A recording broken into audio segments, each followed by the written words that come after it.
Hello and welcome to week 18. Housework done correctly can kill you. In this week's lesson, we're going to talk a little bit about housework and how that relates to one of the responsibilities that we have as homemakers. On page 98 of my book in week 18, the second paragraph, she writes, "I have learned that keeping up with chores is not a sentence to lifetime membership in the Household Drudge Club, but rather a path to freedom. The freedom to reach into your drawer and be greeted by clean underwear and socks. The freedom to find a pencil with a point when you need it. The freedom to find your kitchen table and be able to eat off of it."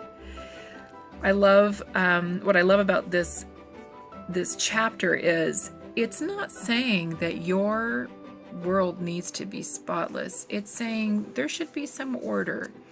Some people are fantastic or much better or more efficient about getting things clean and staying clean, and it's not a burden to them at all. And then there's others like me who it's not my favorite thing to do. But the majority of the cleaning that we take care of is decluttering. We have a tendency to collect papers from everything. I'm sure you can see my files over there. And I'm constantly, every day, shifting through papers in some form or another. And when my children were younger, every day they were coming home with papers from school or Sunday school or Boy Scouts, Cub Scouts, Girl Scouts, whatever they were involved in. There was always something. And so we found different ways to organize that paperwork so that we weren't losing it and knew what was going on. Now, today's world, most things are electronic. However, I'm still very much a paper person, so most of my stuff comes into paper. She's got some great tips on cleaning different surfaces, or, just, hey, after you've had a meal, rinse that dish off right away. And that's one of the things that we have done, even if the dishwasher isn't very far, but even if someone just rinses their dish off, you don't have to scrub as much when it's time to load the dishwasher. For a time, I worked at a historic farm, and we did have electricity. However, we did not, that was just for the lighting, and that was it. We taught the children how to wash laundry the way they would had in the mid-1800s, and how to cook over a campfire or even a wood stove. And it was a lot of fun, and the kids really embraced the simplicity of that life, except it wasn't so simple. They learned very quickly that it was hard work. Well, even young children at that time had responsibilities of sorts. And I'm going to read from a book called The Mother's Book by Mrs. Child. And this is a replica of the book. I don't know how to say it. It's no longer in print, but Applewood Books does reprint some of these that have been out of print for a long time.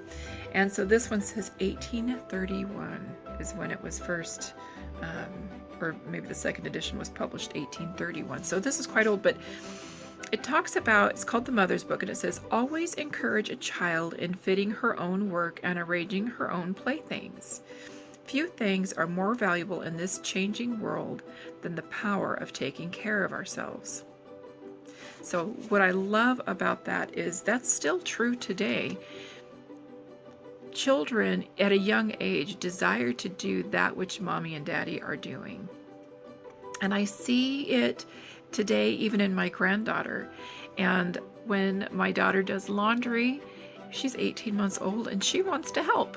She wants to help push the laundry basket towards the laundry room, and she wants to put her own clothes away. She knows where her shoes are. My daughter's brilliant in that she has a very simple system where my 18-month-old granddaughter can get her shoes. So that's exciting. She understands that she needs to put her toys away. Well, we teach those things to our children. We need to also do those types of things. The chapter goes on to talk about you do not need to keep every twist, tie, rubber band, or grocery bag that comes in the door. Find a way to gift those elsewhere. You'd be surprised at who would be wanting those rubber bands or twist ties. think about your church and how in the children's program they might need those things for crafts. So double check with your church resource center if they have a resource center, and that way you can get rid of stuff. She also talks about, like we have library due dates. Use those that help motivate you to return your books, setting due dates on your own, such as when you're putting things in the refrigerator or socks that are just accumulating that you have no idea where the match is. But it's really important to just say, you know what, can't find these, they're gone. They're either going in the craft bin as far as the missing socks, or they become a rag, or you find a new home, a new purpose for them. Something else to think about is what will help motivate you to do those things that maybe you don't enjoy doing. I have no problem with cleaning. In fact, it's not really a big deal. It's just I would rather do other things. I'd rather play. I'm sure you would too. I'd rather visit with friends, or I don't know, maybe watch a movie. I don't know. But you can listen to music, or in old days, they used to actually have songs that they would sing as they were doing tasks around the house or around the yard, or you hear a lot about weaving songs today. You hear that in a lot of the different shows that are on. And I did a quick look online to see songs about, maybe household chores or things like that.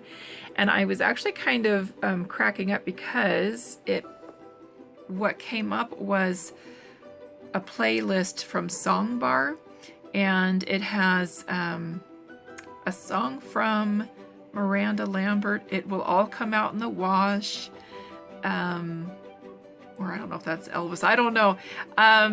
Clean Up Your Own Backyard was another one. Wash Day Blues was another one.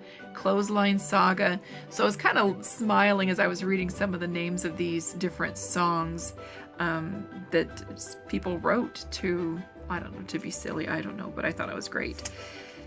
If you're struggling coming up with your own way of getting things done, I want to, and I've mentioned this over and over again, and so does Lynn. She mentions over and over again Fly Lady in her book. I love flylady.net, and she has some very easy, simple ways to go about starting routines. So kind of keep that in mind. There's an author, Sue Bender. She wrote Plain and Simple, A Woman's Journey to the Amish. She spent some time living with the Amish in an effort to better understand and absorb their ways. She was surprised at the attitude these hardworking women held toward housework. With the simplicity of their lifestyle, no electricity, no cars, no soccer leagues to hustle the kids to at 3 o'clock, the Amish women did their daily chores with contentment. They didn't see the perpetual cycle of cleaning, gardening, canning, and laundry as tedium, something to be hurried through in order to get to something more important. In their minds, housework was important. And I just absolutely love that. I absolutely love that. This work is necessary, and this work is important. This work is good, this work that we do. And then she goes on to say, to encourage younger women to be workers at home is one of the instructions Paul gives older women in Titus 2:3-5. Just what exactly is a worker at home? And I love how she goes into some detail here. The King James Version translates the phrase as keepers at home, coming from root words for a dwelling, home, or household. Plus the word for guard. It's the picture of one who watches or keeps guard over the home and family. The NIV says we are to be busy at home. Other versions say domestic, diligent in homework, keepers of their own houses, care for their homes, and homemakers. My favorite is from the J.B. Phillips translation. We are to be home lovers. So I want to encourage you. So I want to encourage you. Look around your home. Find ways to make housework easier. Split it up, break it down, whatever you need to do. Find out what you need just to survive each day, and then improve so that you can breathe and move through life and enjoy the beautiful home that you have. And if you're not feeling that it's beautiful, tell yourself it's beautiful. Find ways to make it beautiful for you and your family. Blessings to you, and I will see you next week as we discuss, let me turn my page here, drudgery, schmudgery.